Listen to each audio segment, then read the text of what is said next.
There was some hope, but yes, some hope. It didn't happen. Yeah. When you left, ultimately 2 days after Andrew, what kind of memories do you have of that day? So what kind of sadness?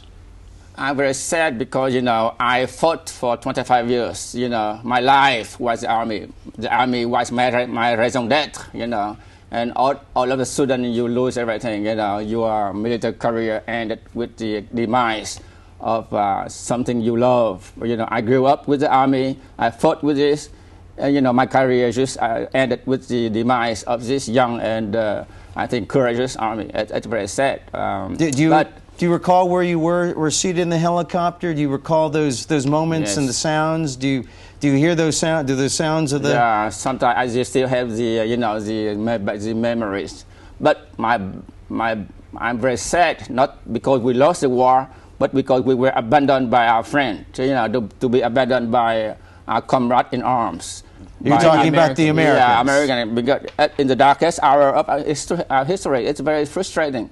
You know, I feel sadness because we lost the war, but I feel also anger because we were abandoned by, you know, our friends. So how does that affect you? You came here to America with really nothing. You came here on the helicopter, and you faced a life really an uncertain life. Yeah, I came here actually with $100 in my pocket, you know.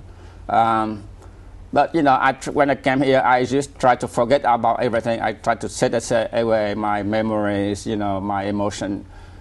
And so when I got a job with the bank, you know, I attend classes. I earned my MBA. I had a good position, you know, in the bank and other government agencies. But the army, you know, still it's my life, you know. So when does it come back? When does it come back? I know that you've become very successful.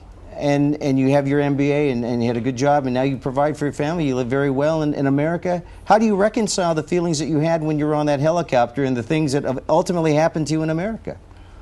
Well, you know, I reconcile this because, you know, I'm still very proud of the army. I do not regret anything because I'm convinced that the Vietnam War has brought time for the free world to marshal its assets to bring down the international communist system.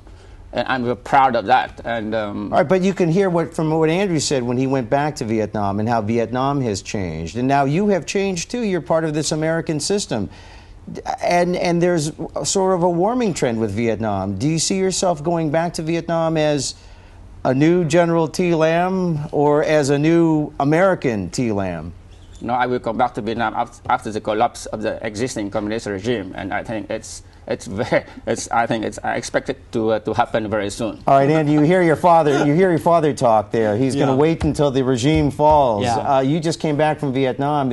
How realistic is your father being? Well, I think the regime is a fragmented regime, and although it's harder to find out what's going on with its inner working, my suspicion is that it's unraveling as we talk, but it's not going to disappear. It's going to rearrange itself some way or another. So when you hear your father talk, is he hanging on to something? Well, I mean, I think 25 years too old? I think this is where you start to see the differences in perspective from community. Is that certainly I would love to see a political change in Vietnam, but I do not see myself as an exile because in some way I do not see my future as in Vietnam. So I go back there because I see my future elsewhere, and so I don't have this emotional barrier. Whereas my father is an exile because he longs to go back and he could not go back because he does not agree with that system. General Lam, I'll give you an opportunity to respond to your son. Are you just hopefully nostalgic here? He's speaking about the celebration of the victory, you know, 25 years anniversary of the war. But they may have won the war, but they lost the peace. Okay.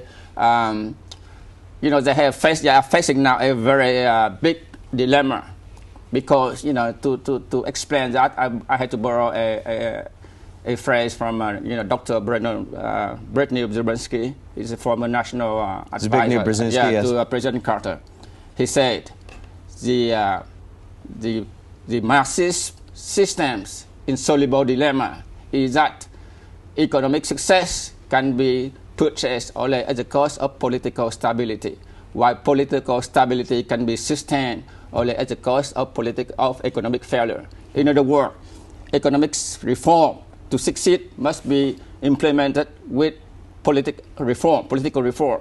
But political reform means the erosion of the communist power and will lead to its ultimate demise. All right. Now, it's inevitable. Okay? that it will fall. All right, but we can hear from your son, and we'll bring in some of our other guests, that Vietnam is moving, that the war is moving, they're moving away from the war. And how do you acknowledge the differences in the different generations in their response to the war? Very different from yours.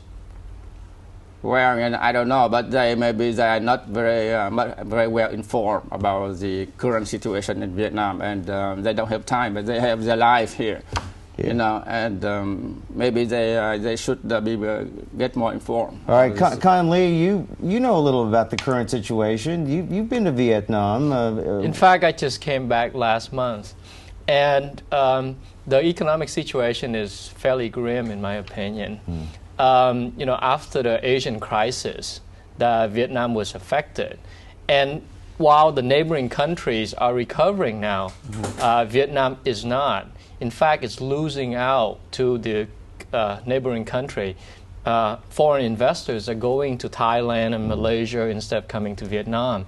So it's like, you know, the government is like a man sinking in quicksand, and he's paralyzed by fear and indecision.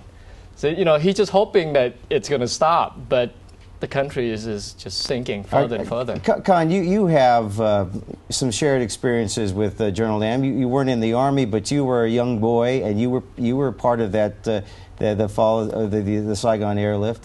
Tell me about your memories. You've heard the General's memories.